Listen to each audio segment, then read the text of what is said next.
इससे पिछले वीडियो में हमने डिस्कस किया था व्हाई सोवियत यूनियन डिसइंटीग्रेटेड। आज के वीडियो में हम डिस्कस करेंगे कि सोवियत यूनियन के डिसइंटीग्रेट होने के क्या परिणाम निकले। The military block came to an end and the era of peace was started. जो मिलिट्री ब्लॉक वाली जो पॉलिटिक्स थी, जो कोल्ड वॉर चल रहा था, अमेरिका ने मिलिट्री ब्लॉक बनाए थे, उसने नेटो पैक्ट बनाया था, उसके बाद उसने सीटो सेंटो पैक्ट बनाया, उसके जवाब के अंदर यूएसएसआर ने वार्सा पैक्ट बनाया। तो इस प्रकार से जो मिलिट्री ब्लॉक बनाने की जो पॉलिटिक्स थी वो खत्म हो गई और जो एरा ऑफ पीस था, अब वर्ल्ड के अंदर शांति का समय चालू हो गया क्योंकि कोल्ड वॉर खत्म हो चुकी थी। यूएसएसआर जो था वो टूट के बिखर गया। यह उस सदी की सबसे महान घटना थी जो 1991 में हुई। It created a unipolar world with USA emerging as the single world power। और इसका जो सबसे बड़ा परिणाम निकला वो ये कि पहले वर्ल्ड के अंदर बाइपोलर वर्ल्ड था और उस बाइपोलर वर्ल्ड के अंदर एक पोल था यूएसए और दूसरा था यूएसएसआर। पर अब यूएसएसआर के डिसइंटीग्रेट होने के बाद पूरा वर्ल्ड जो था वो अमेरिका के चारों ओर वो केंद्रित हो गया और पूरे वर्ल्ड की पावर को अमेरिका कंट्रोल करने लगा और वर्ल्ड जो था बाइपोलर से यूनिपोलर के अंदर ट्रांसफॉर्म हो गया। An era of multipolar system was started with large number of regional blocks playing important role in the world politics। और इसके साथ के साथ अब मल्टीपोलर सिस्टम स्टार्ट हुआ। दुनिया में ऐसे बहुत सारे देश थे जो अब वर्ल्ड की पॉलिटिक्स के अंदर अपना रोल प्ले कर रहे थे और कुछ रीजनल ब्लॉक्स भी थे जैसे ईयू या आसियान। इस प्रकार के हम और भी रीजनल फोरम्स के नाम पढ़ेंगे आगे, जिन्होंने वर्ल्ड के पॉलिटिक्स में अपना रोल प्ले करना चालू किया और वर्ल्ड के पॉलिटिक्स को यूनिपोलर से उन्होंने ट्रांसफॉर्म करने की कोशिश करी मल्टीपोलर की तरफ। लास्ट जो कॉन्सिक्वेंस था वो most of the East European countries join European Union और the American bloc and the relationship between USA and China started improving.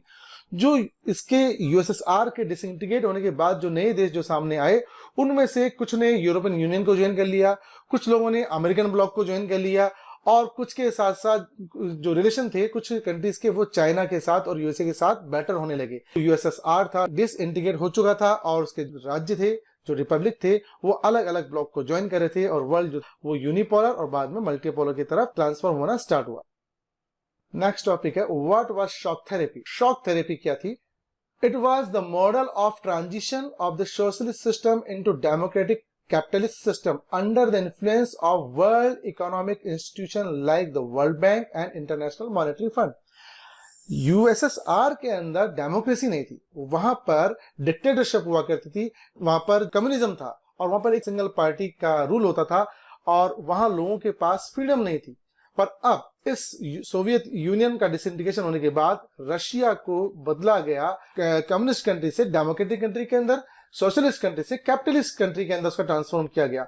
और ये जो ट्रांसफॉर्मेशन हुआ था ये वर्ल्ड की जो दो ऑर्गेनाइजेशन है जिसको हम वर्ल्ड बैंक और इंटरनेशनल मॉनेटरी फंड कहते हैं उनकी देखरेख में ही संपन्न हुआ और इसी को शॉक थेरेपी कहा जाता है। एक्चुअल में शॉक थेरेपी का मतलब होता है आघात पहुंचाकर उपचार करना। जैसे कोई पागल हो जाता है तो उसको बिजली के झटके दिए जाते हैं उसका ट्रीटमेंट करने के लिए, तो ये भी एक प्रकार की शॉक थेरेपी थी जो तरीका था कम्युनिस्ट सिस्टम से कैपिटलिस्ट सिस्टम के अंदर ट्रांसफॉर्म होने का। और ये इसको शॉक थेरेपी क्यों कहा गया? क्योंकि ये बहुत पीड़ादायक था वहां के लोगों के लिए। पूरा का सिस्टम जो था रशिया का वो समाप्त हो गया, पूरा सिस्टम बिखर गया। This term was mainly used in Russia, Central Asia and East European countries.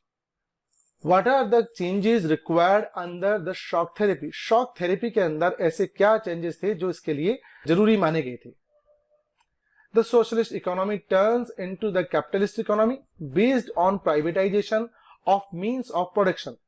जो सोशलिस्ट इकोनॉमी था उसको अब कैपिटलिस्ट इकोनॉमी के अंदर ट्रांसफॉर्म करना था और जितनी भी मींस ऑफ प्रोडक्शन थे जो पब्लिक थे उनको अब प्राइवेट के अंदर ट्रांसफॉर्म करना था। पहले सरकार का जिनके ऊपर नियंत्रण था, जैसे चाहे वो लैंड हो चाहे वो इंडस्ट्रीज हो, उनको अब प्राइवेट सेक्टर के अंदर डालना था।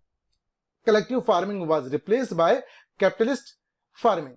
पहले कलेक्टिव फार्मिंग हुआ करती थी रशिया के अंदर, छोटे छोटे फार्म्स को जोड़कर कलेक्टिव फार्म बना दी गई थी। ये स्टार्ट किया गया था यूएसएसआर के उस वक्त के जो प्रेसिडेंट थे जोसेफ स्टालिन, उन्होंने इसको स्टार्ट किया था और इसको बाद में रिप्लेस किया गया कैपिटलिस्ट फार्मिंग से, यानी उन खेतों को वापस तोड़ा गया और वापस उनको इंडिविजुअल प्राइवेट प्रॉपर्टी की तरह उनको सेल कर दिया गया और अलग अलग फार्म्स बना दिए गए।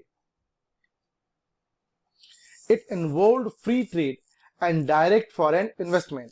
और इसकी वजह से जो यूएसएसआर के जो अब डिसइंटीग्रेशन होने के बाद जो नए देश बने, उनके अंदर फॉरेन डायरेक्ट इन्वेस्टमेंट बढ़ने लगा और वहां पर फ्री ट्रेड एरिया चालू हो गया। इसके पहले यूएसएसआर जो था उसके पूरे वर्ल्ड के साथ इतने फ्री ट्रेड के रिलेशन नहीं थे, ओपन मार्केट नहीं था, पर अब रशिया को भी ओपन मार्केट बनाया गया। There was break up of existing trade alliances and most of the countries got aligned with the western economic system. अब अलायंस सिस्टम खत्म हो गया था और जो यूएसएसआर से टूट के जो देश निकले नए, जैसे Lithuania, Estonia, Ukraine, Belarus, Kazakhstan, Tajikistan, Uzbekistan, ये जो सारे जो इस प्रकार के जो देश थे वो धीमे धीमे वेस्टर्न इकोनॉमिक सिस्टम को उन्होंने एक्सेप्ट करना चालू किया, क्योंकि उनको लगता था कि वेस्टर्न इकोनॉमिक सिस्टम ज्यादा बेटर है, वहां ज्यादा अच्छा डेवलपमेंट होता है और वो लोग ज्यादा हमारे से एंजॉय कर रहे हैं। तो उस सिस्टम ने उनको अटैक करना स्टार्ट किया। The economic development was guided by the capitalist country of the world.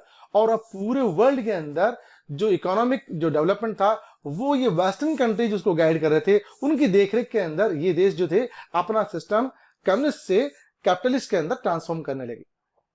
Next video में हम डिस्कस करेंगे consequences of shock therapy. Thank you.